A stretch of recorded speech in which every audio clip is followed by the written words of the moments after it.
ਅਗਲੀ ਖਬਰ ਦੇ ਵੱਲ ਵਧੀਏ ਮਿੰਟ ਜੀ ਤੇ ਗੱਲ ਕਰੀਏ ਸਿਆਸਤਦਾਨਾਂ ਦੀ। ਰਾਜਾ ਵੜਿੰਗ ਕੈਪਟਨ ਤੇ ਜਾਖੜ ਆਪਦੇ ਪੁਰਾਣੇ ਕਾਂਗਰਸੀਆਂ ਨੂੰ ਲਲਕਾਰ ਰਿਹਾ, ਕਹਿੰਦੇ ਜੇ ਹਿੰਮਤ ਆ ਤਾਂ ਮੇਰੇ ਖਿਲਾਫ ਚੋਣ ਲੜੋ। ਹਾਂਜੀ ਦੇਖੋ, ਇਹ ਜਿੱਥੇ ਜਾਂਦੇ ਨੇ ਨਾ ਅੱਜ ਕੱਲ ਇਹਨਾਂ ਦੀ ਬਸ ਇਹੀ ਤੁਹਾਨੂੰ ਪਤਾ ਰਹਿੰਦੀ ਹੈ ਕਿ ਫਲਾਣਾ ਕਾਂਗਰਸੀ ਐ ਕਰ ਗਿਆ, ਧਮਕਾਣਾ ਐ ਕਰ ਗਿਆ। ਗੁੱਸਾ ਵੀ ਹੈ, ਰੋਸ ਵੀ ਹੈ, ਹੁੰਦਾ ਹੀ ਹੈ ਜਿਹੜੇ ਪੁਰਾਣੇ ਸਾਥੀ ਹੁੰਦੇ ਆ। ਖੈਰ ਇਹਨਾਂ ਨੇ ਬਣਾਏ ਹੋਏ ਨੇ, ਤੁਹਾਨੂੰ ਪਤਾ ਹੀ ਹੈ, ਪ੍ਰਧਾਨ ਥਾਪੇ ਹੋਏ ਆ ਤੇ ਉਹ ਕਦੇ ਕਿਸੇ ਦੀ ਤਾਜਪੋਸ਼ੀ ਵਾਸਤੇ ਚਲੇ ਜਾਂਦੇ। ਅੱਜ ਕੁਲਵੀਰ ਜੀਰਾ ਦੀ ਤਾਜਪੋਸ਼ੀ ਆ, ਅੱਜ ਜਟਾਣੇ ਦੀ ਤਾਜਪੋਸ਼ੀ ਆ। ਮੈਨੂੰ ਸਮਝ ਨਹੀਂ ਆਉਂਦੀ ਇਹ ਤਾਜ ਕਿਹੜੇ ਤਾਜ ਨੇ। ਇੱਕ ਤੇ ਸ਼ਬਦ ਜਿਹੜਾ ਇਹ ਅਜੀਬੋ ਗਰੀਬ ਜਿਹਾ ਸ਼ਬਦ ਆ, ਨਹੀਂ ਇਹ ਸੁਲਤਾਨ ਬਣ ਜਾਂਦੇ ਨੇ। ਹਾਂ ਸਹੀ ਹੈ, ਬਿਲਕੁਲ। ਇੱਥੇ ਲੀਡਰ ਜਿਹੜੇ ਤੁਰੇ ਫਿਰਦੇ ਨੇ, ਇੱਥੇ ਲੋਕ ਤੁਰੇ ਫਿਰਦੇ ਨੇ। ਤਾਜਪੋਸ਼ੀ ਜੀ, ਕੈਪਟਨ ਦੀ ਤਾਜਪੋਸ਼ੀ ਹੈ, ਸੁਖਬੀਰ ਦੀ ਤਾਜਪੋਸ਼ੀ ਹੈ। ਤਾਜ ਨੂੰ ਬੰਦਾ ਪੁੱਛੇ ਇਹਨਾਂ ਨੇ ਦਿੱਲੀ ਫਤਿਹ ਕੀਤੀ ਆਗਾ ਕਿ ਜਾਂ ਫਿਰ ਇਹਨਾਂ ਨੇ ਕਜ਼ਾਕਿਸਤਾਨ ਜਿੱਤ ਲਿਆ। ਤਾਜਪੋਸ਼ੀ ਹੈ। ਖੈਰ ਚਲੋ ਤੇ ਚੱਲਣ ਦਿਓ, ਇਹਨਾਂ ਦੇ ਕੰਮ ਜਿਸ ਤਰ੍ਹਾਂ ਚੱਲਦੇ ਨੇ।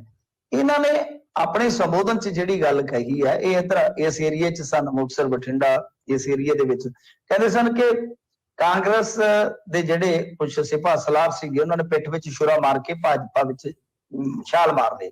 ਅਮਰਿੰਦਰ ਸਿੰਘ ਤੇ ਸੁਨੀਲ ਜਾਖੜ ਦਾ ਉਹਨਾਂ ਨੇ ਖਾਸ ਤੌਰ ਤੇ ਜ਼ਿਕਰ ਕੀਤਾ ਤੇ ਉਹ ਕਹਿੰਦੇ ਆ ਕਿ ਬਈ ਮੇਰੇ ਖਿਲਾਫ ਚੋਣ ਲੜ ਕੇ ਦੇਖ, ਮੈਂ ਉਹਨਾਂ ਖਿਲਾਫ ਚੋਣ ਲੜਾਂਗਾ, ਫੇਰ ਲੱਗ ਜੂ ਪਤਾ। ਤੇ ਨਾਲ ਉਹਨਾਂ ਨੇ ਕਿਹਾ ਕਿ ਮੈਂ ਹਰ ਇੱਕ ਧਰਮ ਦਾ ਸਤਿਕਾਰ ਕਰਦਾ ਪਰ ਖਾਲਿਸਤਾਨ ਦਾ ਵਿਰੋਧ ਮੈਂ ਡਟਵਾਂ ਕਰਦਾ ਜੀ। ਤੇ ਨਾਲ ਉਹ ਕਹਿੰਦੇ ਆ, ਉਹਨਾਂ ਨੇ ਇੱਕ ਇਹ ਵੀ ਕਿਹਾ, ਜੋ ਇੱਥੇ ਕੋਵਿਡ ਦਾ ਬਹੁਤ ਜ਼ੋਰ ਪਾਇਆ ਜਾ ਰਿਹਾ ਹੈ ਤਾਂ ਉਹ ਕਹਿ ਰਹੇ ਆ ਕਿ ਦੇਖੋ ਗੱਲ ਕੀ ਹੈ ਕਿ ਸਾਰਾ ਕੁਛ ਹੈ ਜਿਹੜਾ ਭਾਰਤ ਜੋੜੋ ਯਾਤਰਾ ਨੂੰ ਰੋਕਣ ਵਾਸਤੇ ਆ। ਚਲੋ ਠੀਕ ਹੈ, ਤੁਹਾਡਾ ਆਪਣਾ ਵਿਚਾਰ ਆ, ਕੋਈ ਖਾਲਿਸਤਾਨ ਦਾ ਸਮਰਥਕ ਹੋ ਸਕਦਾ, ਕੋਈ ਮੁਖਾਲਫ ਕਰ ਸਕਦਾ ਹੈ, ਉਹਦੀ ਮੁਖਾਲਫਤ ਹੋ ਸਕਦੀ ਹੈ, ਕੋਈ ਚੱਕਰ ਨਹੀਂ ਹੈਗਾ। ਤਾਂ ਦੂਸਰੇ ਪਾਸੇ ਜੇ ਤੁਸੀਂ ਦੇਖੋਗੇ ਜਿਹੜੀ ਗੱਲ ਕਹਿ ਰਹੇ ਆ, ਇਹਨਾਂ ਨੇ ਇਹੀ ਤੇ ਅੱਗੇ ਵੀ ਲਲਕਾਰੇ ਮਾਰੇ ਸਨ ਕਿ ਬਾਦਲ ਮੇਰੇ ਖਿਲਾਫ ਚੋਣ ਲੜਨਾ। ਬਠਿੰਡੇ ਤੋਂ ਤੁਹਾਨੂੰ ਪਤਾ ਹੀ ਹੈ ਨਾ ਕਿੰਨਾ ਜ਼ੋਰ ਲਾਇਆ ਸੀਗਾ ਜੀ, ਨਹੀਂ ਸੀ ਗੱਲ ਬਣੀ। ਨਾਲੇ ਸਰਕਾਰ ਇਹਨਾਂ ਦੀ ਆਪਣੀ ਸੀਗੀ। ਤਾਂ ਖੈਰ ਲਲਕਾਰੇ ਤਾਂ ਮਾਰਨੇ ਆ, ਚਲੋ ਮਾਰੀ ਚੱਲੋ ਤੁਸੀਂ।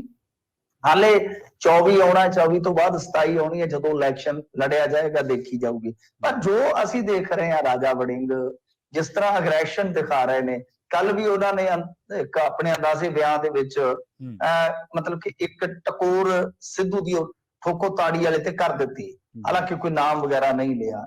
ਤੇ ਜਿਸ ਤਰ੍ਹਾਂ ਉਹ ਕਾਂਗਰਸੀਆਂ ਨੂੰ ਕਹਿ ਰਹੇ ਆ ਕਿ ਜਿਹਨੇ ਭੱਜਣਾ ਭੱਜ ਜਾਓ, ਮੈਨੂੰ ਇਉਂ ਲੱਗਦਾ ਕਿ ਇੱਕ ਸੋ ਕਾਲਡ ਰਾਜਾ ਸੀਗਾ ਜਿਹੜਾ ਉਹ ਚਲੇ ਗਿਆ ਕਾਂਗਰਸ ਦਾ, ਪਰ ਜਿਹੜਾ ਦੂਸਰਾ ਹੈ ਰਾਜਾ ਨਾਮ ਤੋਂ ਬਾਈ ਨੇਮ ਰਾਜਾ, ਉਹ ਉਹਨਾਂ ਦੇ ਪਦ ਜਿਨ੍ਹਾਂ ਤੇ ਚੱਲ ਰਿਹਾ ਹੈ ਜੀ।